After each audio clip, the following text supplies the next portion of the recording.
আসসালামু আলাইকুম ওয়া রাহমাতুল্লাহি ওয়া বারাকাতুহু। আলহামদুলিল্লাহ ওয়াসসালাতু ওয়াসসালামু আলা রাসূলিল্লাহ আম্মা বা'দ। ফাআন আবি হুরায়রা রাদিয়াল্লাহু তাআলা আনহু قال قال رسول الله نهى رسول الله صلى الله عليه وسلم عن بيعتين المنابذة والملامسة رواه البخاري। আলহামদুলিল্লাহ, সব প্রশংসা আল্লাহ সুবহানাহু ওয়া তাআলার জন্য। আলহামদুলিল্লাহ, সালাত ও সালাম বর্ষিত হোক আমাদের প্রিয় নবী মুহাম্মদুর রাসূলুল্লাহ সাল্লাল্লাহু আলাইহি ওয়াসাল্লামের প্রতি। প্যানভিশনের আয়োজন দারসুল হাদিসের আজকের পর্বে আপনাদের সকলকে স্বাগত জানাচ্ছি। আজকে আমরা সহিহুল বুখারীর ব্যবসা অধ্যায় থেকে একটি গুরুত্বপূর্ণ হাদিস আপনাদের সামনে পেশ করেছি। সাহাবী আবু হুরায়রা রাদিয়াল্লাহু তাআলা আনহু বলেন, রাসূল সাল্লাল্লাহু আলাইহি ওয়াসাল্লাম বলেছেন, তিনি দুইটি ব্যবসা থেকে আমাদেরকে নিষেধ করেছেন। দুইটি ব্যবসা বিশেষ করে, তার একটি হলো আল মুনাবাদা, আরেকটি হলো আল মুলামাসা। মুনাবাদা শব্দের অর্থ হলো কোনো কিছু নিক্ষেপ করার মাধ্যমে ক্রয় করা, আর মুলামাসা শব্দের অর্থ হলো কোনো কিছু স্পর্শ করার মাধ্যমে ক্রয় করা। দুটি নিষেধ।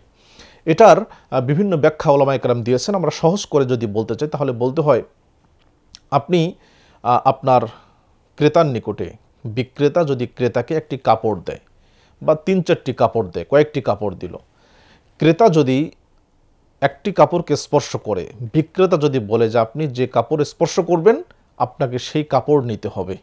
অর্থাৎ যে ব্যবসাকে আমরা অনেক সময় দেখি টাচ অ্যান্ড টেক, যে আপনি স্পর্শ করবেন আপনি নেবেন, স্পর্শ করলে আপনাকে নিতে হবে, এটি সম্পূর্ণ হারাম, এটি কোনোভাবেই জায়েজ হবে না। টাচ অ্যান্ড টেকের এই ব্যবসা, এটাকে বলা হয় মুলামাসা, স্পর্শ করলে আপনাকে নিতে হচ্ছে, এটা নিষেধ। দ্বিতীয় হলো আল মুনাবাদা, নিক্ষেপ করার মাধ্যমে। অর্থাৎ আপনি যে কাপড়টি নিক্ষেপ করলেন আপনার ক্রেতার নিকটে, বা ক্রেতা কোনো কিছু নিক্ষেপ করলো, নিক্ষেপ করলেই জিনিসটাই ক্রয় হয়ে গেল, এটা সম্পূর্ণ হারাম। এভাবে করে অনেকগুলো ধোঁকাবাজি ব্যবসা আমাদের সমাজে প্রচলিত আছে, এগুলো সম্পূর্ণ হারাম। ইসলামে এই ব্যবসাগুলোকে বলা হয় বাইউল গরার। বাইউল গরার মানে ধোঁকামূলক ব্যবসা, ধোঁকামূলক ব্যবসা। এবং বাইউল মাজহুল, যা অজ্ঞাত জিনিস আমাকে কিনতে হচ্ছে, আমি যা জানি না, এই ব্যবসাগুলো শরীয়ত হারাম করে দিয়েছে। সেই ক্ষেত্রে আরেকটি মূলনীতি আমাদের মনে রাখা উচিত, ব্যবসার ক্ষেত্রে, ব্যবসা বাণিজ্যের ক্ষেত্রে শরীয়ত নির্ধারিত একটি নিয়ম করে দিয়েছে, ক্রেতা এবং বিক্রেতা উভয়ের রাজি, সন্তুষ্টি লাগবে, স্যাটিসফ্যাকশন লাগবে। যদি উভয়ে সন্তুষ্ট থাকে, পরস্পরের প্রতি সন্তুষ্ট থাকে, সন্তোষজনক চিত্তেই ব্যবসা সম্পন্ন হবে।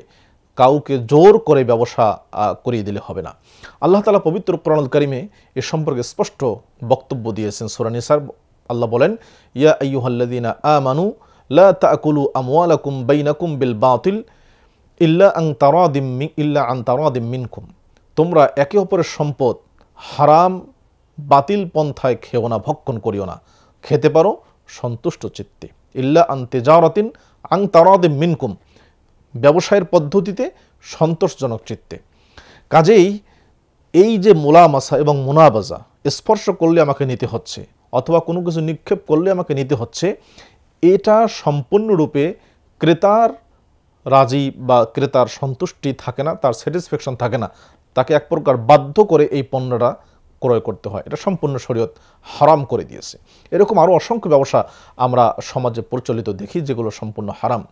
যেমন আমরা গ্রামগঞ্জে দেখতে পাই কোনো কোনো ক্ষেত্রে যে অনেকগুলো সাবান, এরপরে বিভিন্ন ড্রিঙ্কস রাখা হয়, বোতল রাখা হয়, আপনাকে একটা জিনিস দেওয়া হয়, সেই জিনিস দিয়ে আপনাকে সেখানে নিক্ষেপ করতে হয়। নিক্ষেপ করে যার উপরে গিয়ে পড়বে সেটা আপনাকে নিতে হচ্ছে, আর যদি না পড়ে তাহলে আপনি নিতে পারবেন না, আপনাকে টাকা দিয়ে যেতে হচ্ছে। এই যে এটা হারাম পদ্ধতি। আপনি টাকা দিলেন 100 টাকা, 10 বার আপনি নিক্ষেপ করলেন, আপনি হয়তো বা একবারও পেলেন না, তাহলে আপনার 100 টাকা সম্পূর্ণ লস। এটা সম্পূর্ণ হারাম পদ্ধতি হবে। এরকম অসংখ্য ব্যবসা আমাদের শরীয়তে হারাম করে দিয়েছে, এগুলো কোনোভাবেই জায়েজ হবে না, এগুলো তো একটু হারাম। যদি কেউ এ ধরনের ব্যবসা করে তাহলে এই ব্যবসা কার্যকর হবে না। ক্রেতা অবশ্যই সেই পণ্য বা বিক্রেতা সেই পণ্য ফেরত দেবেন, ক্রেতাকে টাকা ফেরত দিতে বিক্রেতা বাধ্য থাকবে। আমাদের সমাজে এরকম অসংখ্য ব্যবসা আছে যে ব্যবসাগুলো শরীয়ত পরিপন্থী, যে ব্যবসাগুলোর মধ্যে হারাম ঢুকে আছে, যে ব্যবসাগুলো শরীয়ত সমর্থন করে না।